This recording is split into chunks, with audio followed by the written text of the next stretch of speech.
The day my husband was buried, his sister pulled me aside in the church parking lot and told me, in a voice just low enough that no one else could hear, that I should not expect much from the estate. She said Thomas had always been generous to a fault with me, and that the family intended to make sure things were distributed fairly this time. She said the word fairly like it was a warning. I was still holding the funeral program. The ink had not dried on the order of service. My husband had been in the ground for less than 2 hours. 3 weeks later, I sat in an attorney's office and watched Thomas's brother Raymond open a folder and start listing assets like he was reading a grocery receipt. The house, the investment accounts, the business shares. Every time he named something, he looked at me the way you look at someone you have already decided does not belong in the room. And when the attorney finally got to my name, what they announced was a single item. An old wooden box that Thomas had kept in his study for as long as I had known him. Raymond actually laughed. He said, "Well, Grace, at least you got something." What nobody in that room knew, what Thomas had made absolutely sure nobody knew, was what was inside that box. And when I finally opened it, not in that office, not in front of those people, but alone, in my own time, in the house that was suddenly no longer mine, what I found changed every single thing about what happened next. Before Grace tells you what was in that box, I want to ask you something. Because this story is not really about money. It is about a woman who was dismissed, talked over, laughed at, and written off at the worst moment of her life, and who said nothing because she already knew something they did not. So tell me in the comments, have you ever had to stay quiet while someone underestimated you just long enough to let the truth do the work? Stay with Grace. Because what Thomas left her was not what anyone expected, and neither was what she did with it. My name is Grace. I am 51 years old. I was married to a man named Thomas for 19 years, and I loved him in the deep, settled, unglamorous way that long marriages work when they are real. Not fireworks every day. Just a steady, warm, reliable presence that became so woven into the fabric of your life that you stop noticing it the way you stop noticing the walls of your own house, until the day those walls are gone and the cold comes in from every direction at once. Thomas died of a heart attack on a Tuesday morning in October. He was 54 years old. He had no warning signs that we knew of. He was making coffee when it happened. I was in the garden. By the time I came inside, he was already on the floor. And by the time the ambulance came, there was nothing left to save. I held his hand in the hospital for 40 minutes before they told me officially what I already knew. Then I drove home alone and sat in the kitchen and looked at the 2 coffee cups on the counter, one full and one empty, and I understood for the first time what people mean when they say a life can change in an instant. What I did not understand yet was that the life about to change was not just mine. Let me tell you about Thomas's family, because you need to understand them to understand what happened next. Thomas came from a family that had money and knew it, and arranged everything around that fact.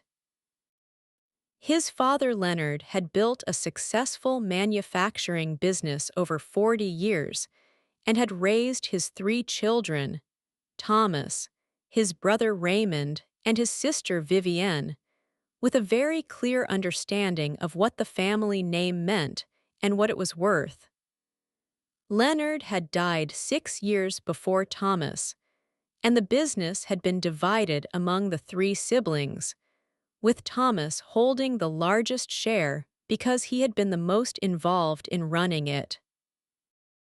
Raymond was the middle child and had spent most of his adult life being quietly resentful of Thomas's position in the business and in their father's estimation. He was not an openly cruel man. He was the kind of man who made small cuts and called them jokes. He had never liked me. He had made that clear from the beginning in the way that certain people make things clear without ever saying them directly. He was always slightly too slow to include me in the conversation, always slightly too quick to redirect attention when I spoke, always ready with a comment that positioned me as an outsider in a room I had every right to be in. Vivienne was worse in a different way. Vivienne was warm to my face and efficient behind my back. She had a talent for managing family narratives, for deciding what version of events became the accepted one, and she had decided early on in my marriage to Thomas that I was a woman who had married well and should be grateful for it. She never said this directly either. She said it in the way she talked about my background, my job before I stopped working to support Thomas's boo. Sinis, my family. She said it in the way she sometimes touched my arm when she spoke to me, the way you touch someone you are slightly condescending to without knowing it. Thomas had known about all of this. We had talked about it many times over the years. He was not blind to his family. He loved them with the complicated, exhausted love of someone who has been navigating difficult people their entire life and has made a kind of peace with it. He used to say that Raymond and Vivienne were products of their upbringing and that the best he could do was love them and not let them poison what he and I had together. I respected that. I never pushed him to choose. But he knew. He always knew. What I did not know was that in the last 2 years of his life, Thomas had been quietly making arrangements. Not because he knew he was going to die, nobody knows that, not usually, not at 54, but because he was a careful man who had watched his father's estate become a battlefield, and had decided he was not going to leave the same mess behind him. He had been meeting with his attorney. He had been restructuring things. He had been, in his quiet and methodical way, making sure that the people he loved were protected, and that the people who would try to take advantage of a grief-filled situation had less room to do so than they expected. I did not know any of this when I sat in that attorney's office 3 weeks after the funeral. The office belonged to a man named Gerald, the family's longtime estate attorney, who had handled Leonard's estate and who Raymond had assumed would handle Thomas's in a similar fashion. Raymond had called Gerald's office himself to arrange the reading. He had arrived at the appointment with Vivienne, both of them dressed in the way people dress when they expect to receive something.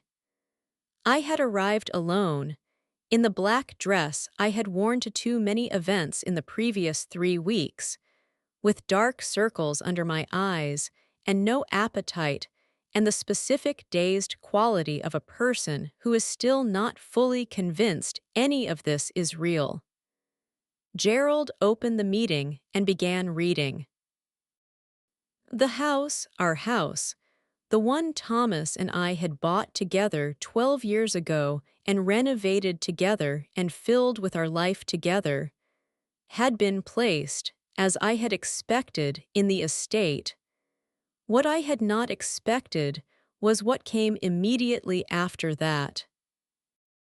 Gerald said that Thomas had updated his estate documents 14 months ago, and that under the updated documents, The house transferred directly to me as sole surviving spouse, outside of probate, via a right of survivorship clause that Thomas had quietly added to the deed without mentioning it to anyone, including me. Raymond's face did something complicated when Gerald said this. Vivienne's went still. Gerald continued. The investment accounts, 3 of them, totaling just over $800,000, had also been updated. Beneficiary designations had been changed 14 months ago. They passed directly to me, again outside of probate.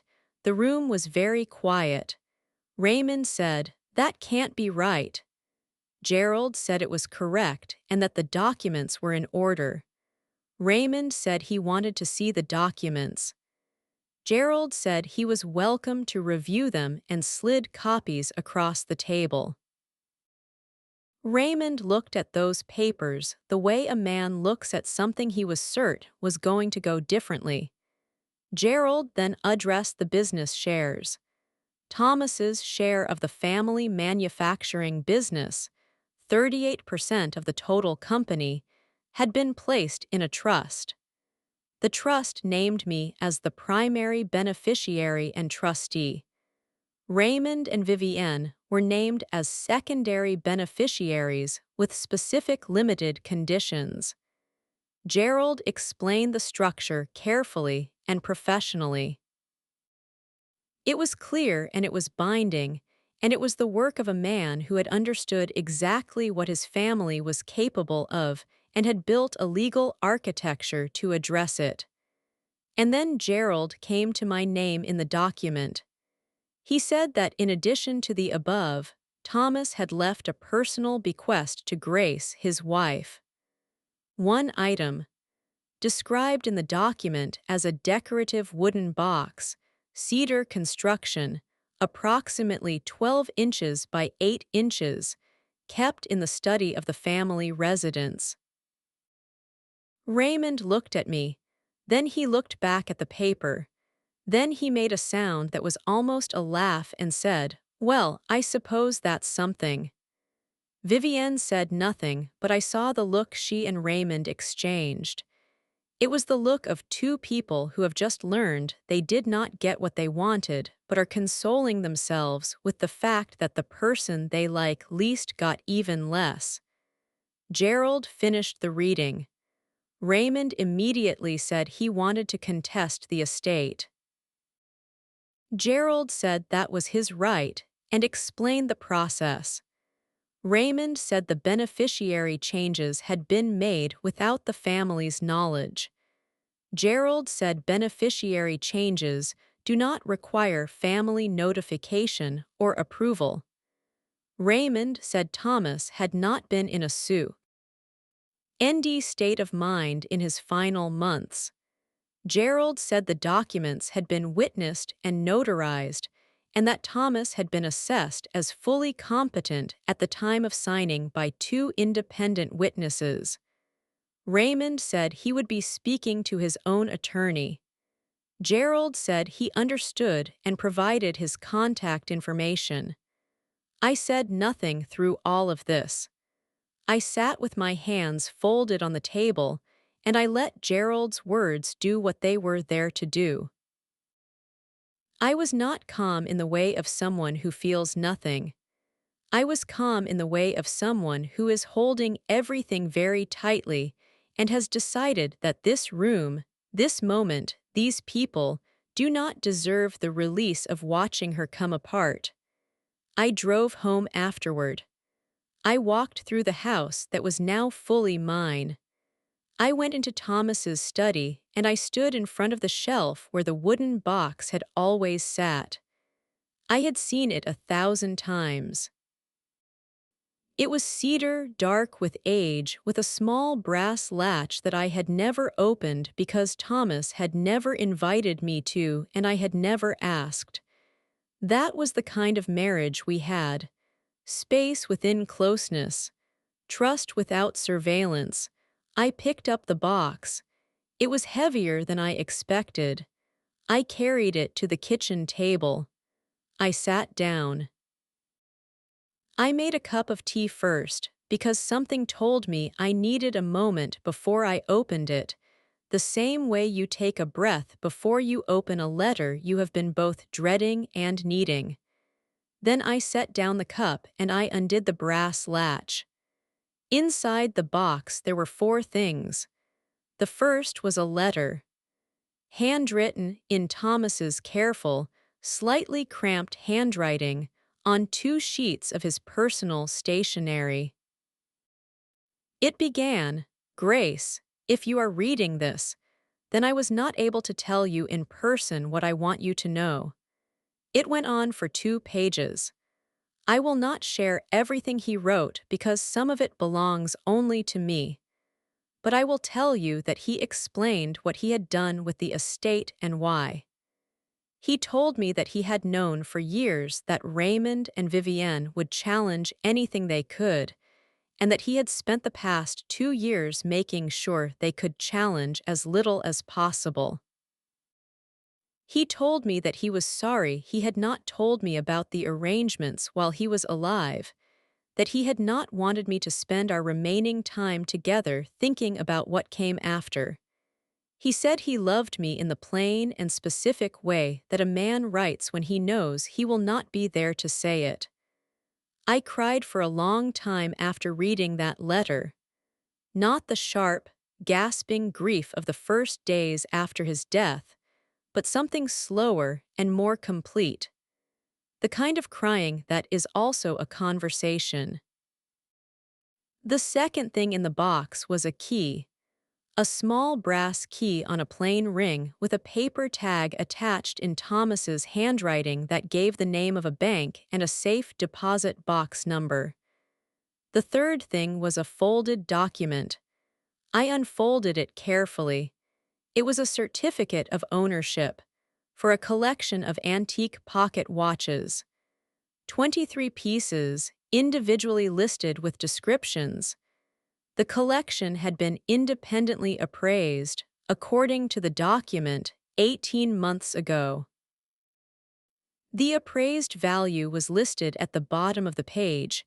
I read the number twice. Then I set the paper down and looked out the kitchen window for a while. The appraised value of the collection was $460,000. Thomas had been collecting for 30 years. I had known he had old watches. He kept them quietly, looked at them occasionally, talked about them rarely. I had thought of them as a hobby, an old man's quiet pleasure. I had not known he had 46 years of careful, knowledgeable acquisition in a safe deposit box at a bank 12 minutes from our house. The fourth thing in the box was a smaller envelope. Inside that envelope was a handwritten note, just a few lines, that said, "The collection is yours entirely, Grace." It is not part of the estate and was not listed in the estate documents because it was held separately in the safe deposit box in your name as well as mine. It requires no probate, no attorney, no waiting. Just the key, your identification, and the knowledge that I have been adding to it for you for the last decade. Every piece I bought in the last 10 years, I bought thinking of the day you might need it. I hope you never need it, but I wanted you to have it. I held that note for a long time. He had been building me a safety net for 10 years. Quietly, steadily, without telling me, because he wanted me to live freely in our life together and not feel like I was always preparing for disaster.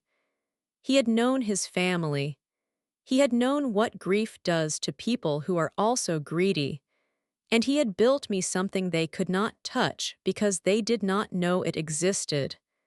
I put everything back in the box. I latched it carefully. I set it on the shelf in the kitchen where I could see it from where I made my morning coffee. Then I called a woman named Diane, who had been my closest friend for 20 years, and I told her what was in the box. She was quiet for a long moment and then she said, "Thomas always did know exactly what he was doing." She was right. He always had. The following week, Raymond and Vivienne made their first move. They had retained an attorney named Hargrove, a man with a reputation for aggressive estate challenges, and Hargrove sent a letter to Gerald laying out the grounds on which they intended to contest the estate.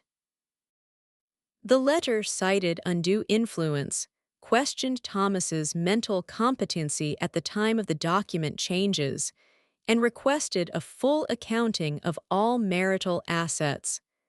I read a copy of that letter and felt something I had not expected to feel. Not fear, not even anger, a kind of steady, clear readiness. Like a woman who has been told the weather is going to be rough and has already put on the right coat, I called my own attorney. Not Gerald, who had done excellent work but who was the family's longtime counsel and whose loyalties, however professionally managed, were complicated by that history. I called a woman named Sandra, who had been recommended to me by Diane, who specialized in estate and trust litigation, and who had, according to Diane, a reputation for being exceptionally effective in exactly these kinds of situations. Sandra agreed to take my case. We met the following Thursday. Sandra reviewed everything I brought her: Gerald's documents, the beneficiary change paperwork, the trust structure, Thomas's letter, the appraisal certificate. She took her time, she asked precise questions, and when she finished she said, "Grace, your husband did everything right. This is going to be a difficult challenge for them to sustain." She said the mental competency argument was particularly weak given the documentation of Thomas's sound mind at the time of signing.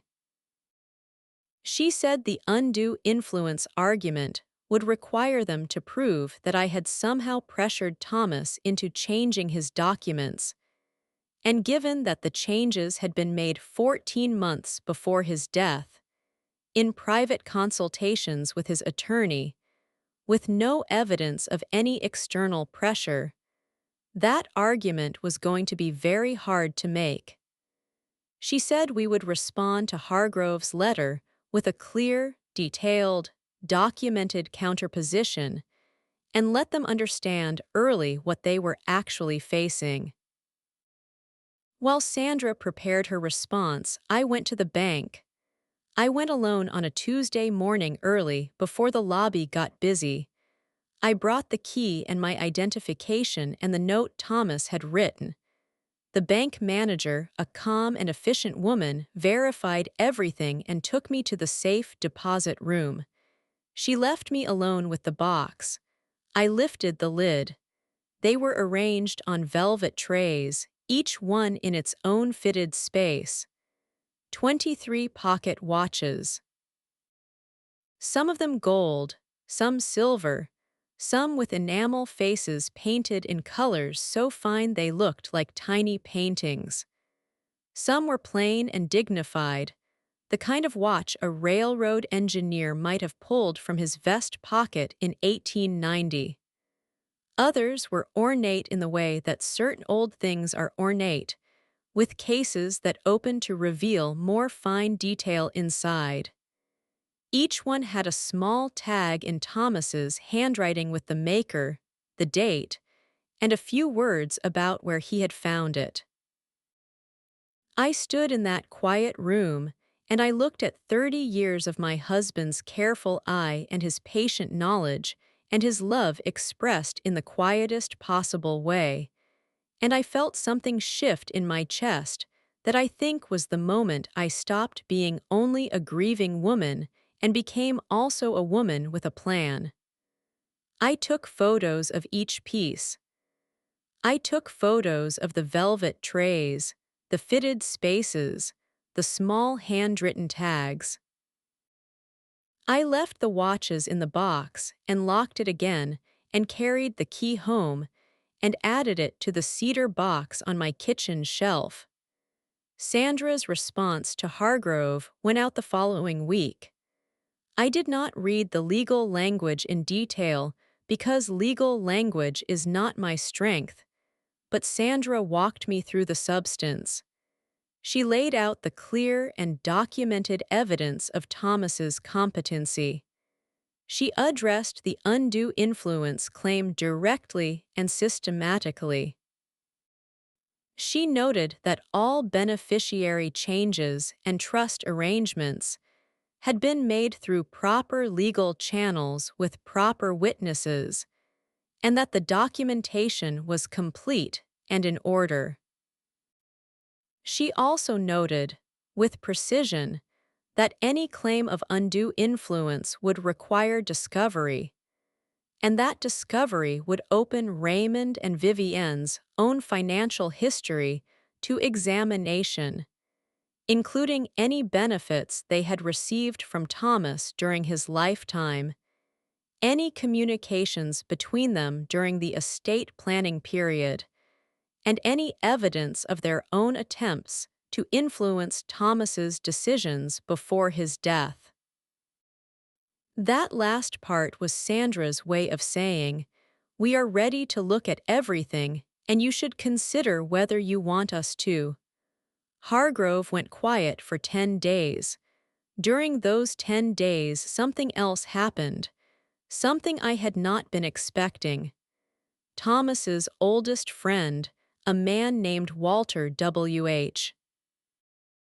O. had known Thomas since they were boys, and who had been quiet at the funeral in the way of someone carrying something heavy, called me on a Thursday evening.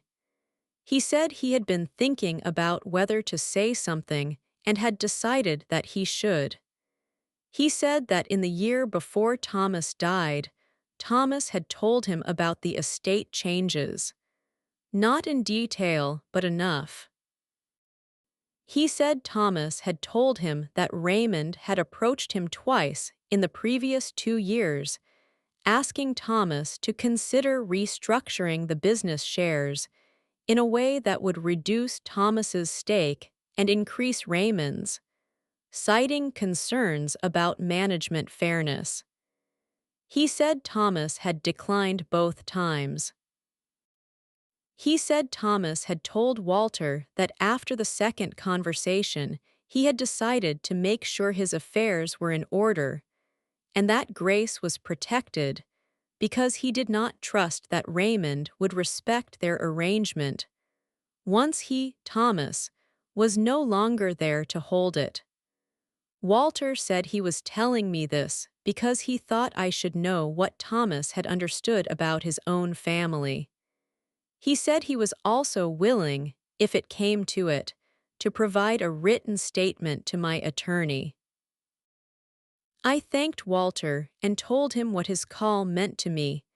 He said Thomas had loved me deeply and had been proud of the life we had built. He said it in the simple, declarative way of a man who is stating a fact.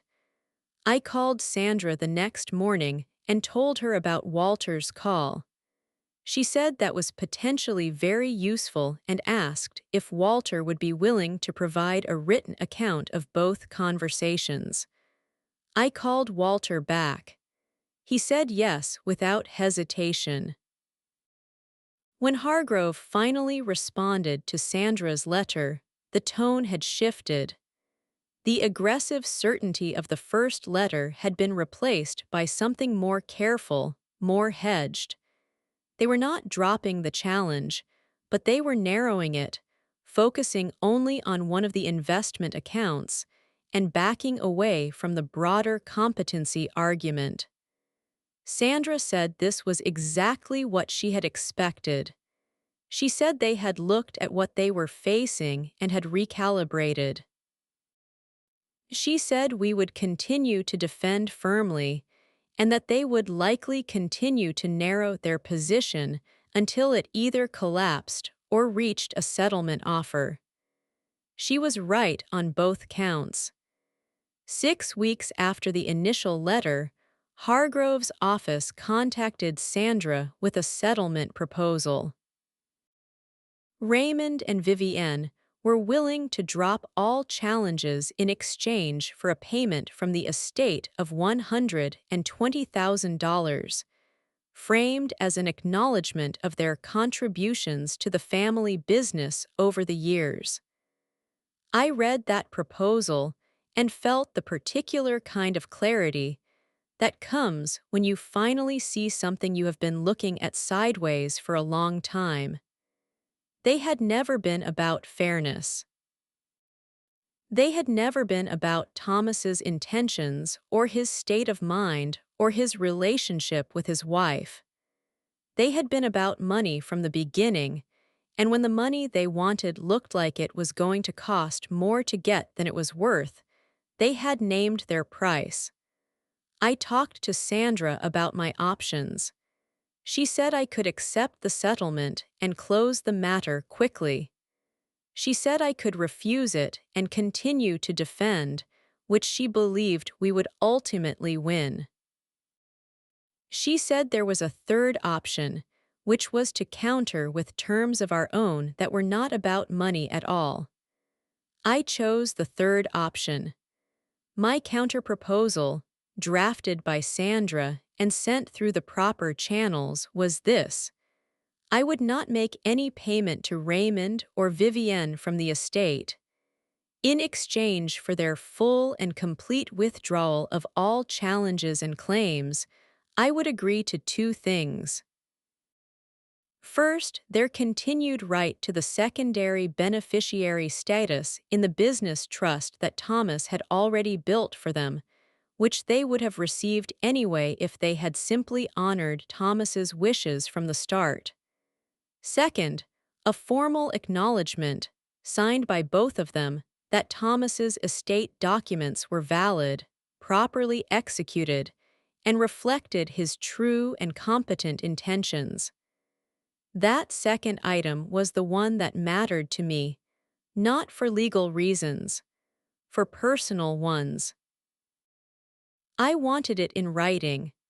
I wanted Raymond's signature on a document that said Thomas had known what he was doing, because Raymond had stood in an attorney's office and suggested my husband had not been in his right mind, and I wanted that suggestion erased by his own hand. Hargrove took the proposal to Raymond and Vivienne. There was silence for 4 days. Then Hargrove's office called Sandra's office and said they would accept the terms. The documents were signed on a Wednesday afternoon. I was not present. I did not need to be. Sandra sent me a copy of the signed acknowledgement that evening.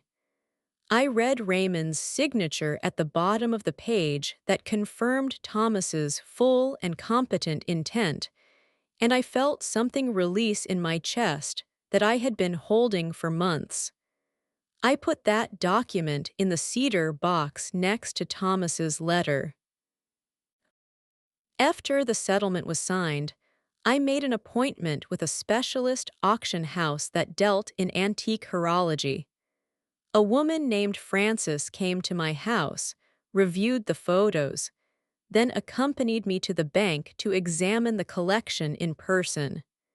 She spent 2 hours with the watches. She handled each one carefully and professionally and made notes in a small leather notebook. At the end, she sat across from me in the bank's small meeting room and gave me her assessment. The original appraisal of $460,000 had been done 18 months ago. In the intervening period, she said, the market for high-quality antique pocket watches had strengthened considerably. Her current estimate for the collection, if brought to auction at the right house at the right time, was between $580,000 and $640,000. I thanked her and said I would be in touch. I was not ready to sell yet. I wanted to live with the collection for a while, learn about it the way Thomas had known it, understand what each piece had meant to him before I decided what to do with it. Frances said she understood completely and that there was no rush. She gave me her card and said whenever I was ready, she would be honored to handle it. I drove home and I sat in my kitchen and I looked at the cedar box on the shelf, and I thought about the woman who had sat in an attorney's office 5 months ago, still wearing funeral black, listening to Raymond laugh at a wooden box, and I thought about the woman sitting in this kitchen now. With a paid-off house and $800,000 in investment accounts, and a watch collection worth more than $600,000, and a signed document in a cedar box that said her husband had been in his right mind when he protected her from every angle. I thought about Vivienne saying that word fairly in a church parking lot and using it like a weapon. I thought about Raymond's laugh. I did not feel angry. I had moved through anger months ago and come out the other side into something cleaner. What I felt was grateful. Grateful to Thomas for knowing his family well enough to prepare, and for loving me well enough to spend a decade building a quiet safety net one careful piece at a time. Grateful to Sandra for her precision and her steadiness. Grateful to Walter for choosing to make the phone call. Grateful to Diane for being the constant she had always been. Grateful, even in a strange way, to Raymond and Vivienne for being exactly who they were so consistently that Thomas had known exactly what to do. The house settled into a different kind of quiet after that. Not the desperate, echoing quiet of the first weeks after Thomas died, when every room felt like an accusation of absence. A calmer quiet.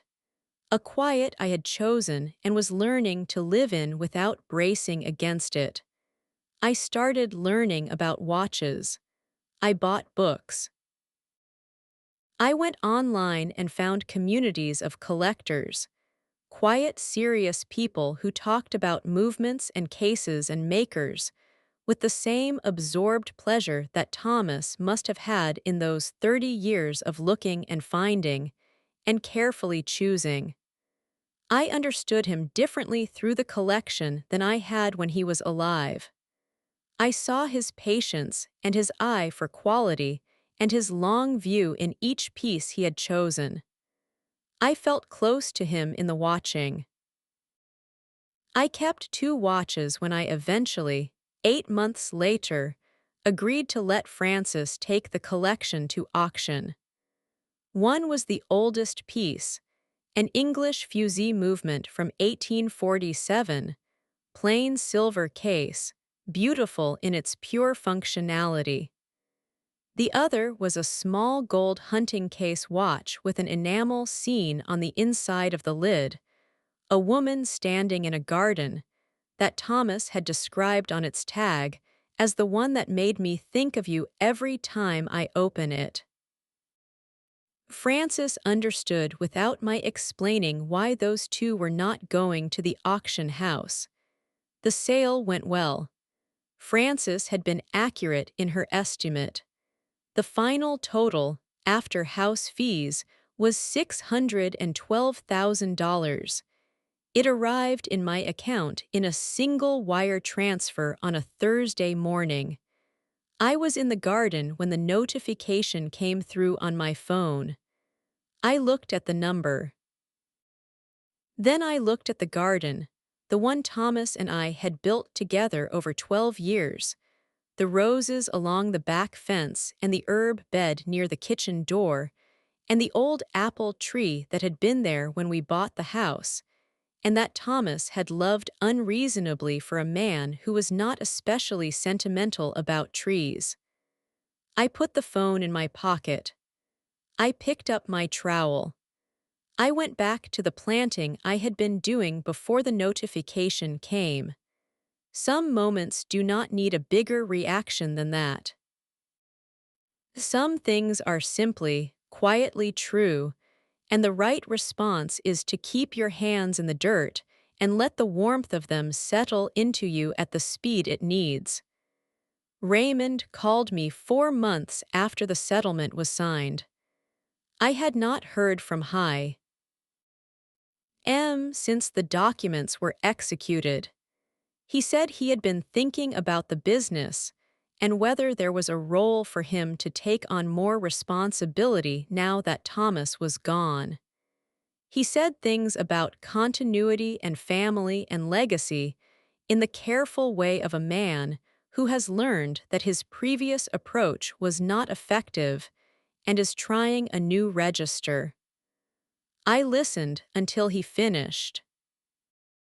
Then I said I had been working closely with the Trust's designated management committee, which Thomas had also established, and which I will not explain fully here except to say it was another thing Thomas had done carefully and in advance. I said any changes to business roles would go through that committee's process. I said I wished Raymond well. He said okay. He said thank you. He said he hoped we could have a better relationship going forward. I said I hoped so too, and I meant it, not with warmth exactly, but with the honest neutrality of a woman who has moved past needing anything from someone and can therefore wish them no harm. Vivienne has not called.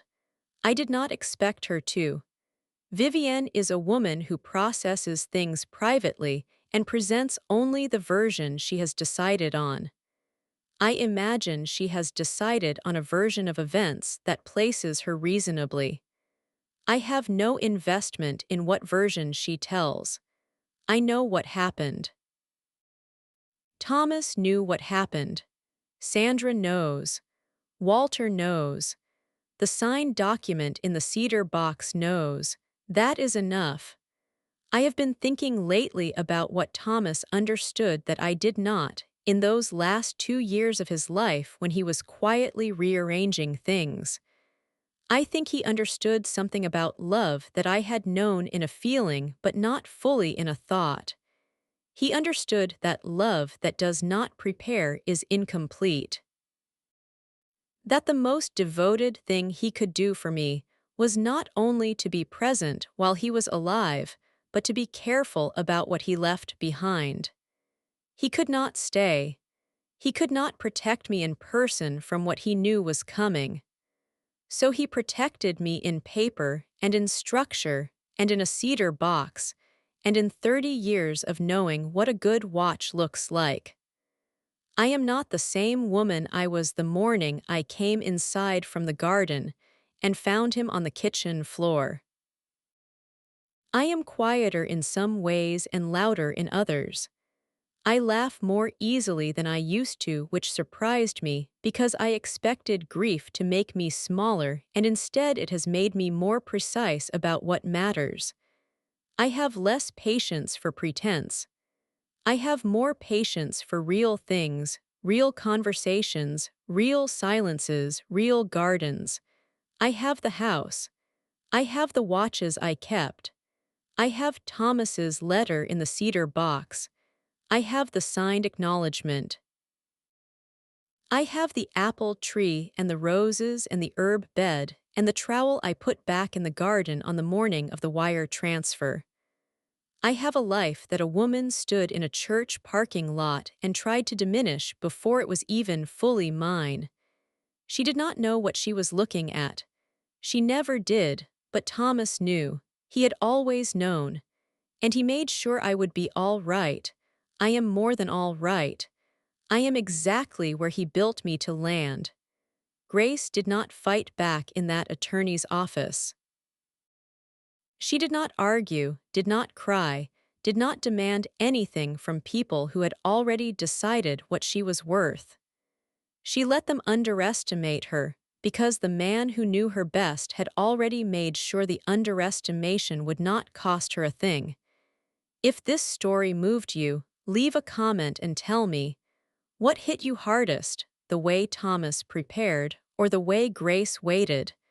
Because I think this story is really about two kinds of love: the loud kind that people see, and the quiet kind that builds you a safety net piece by piece over 10 years without telling you, because it wants you to live freely. Share this with someone who needs to hear that being quiet is not the same as being unprepared.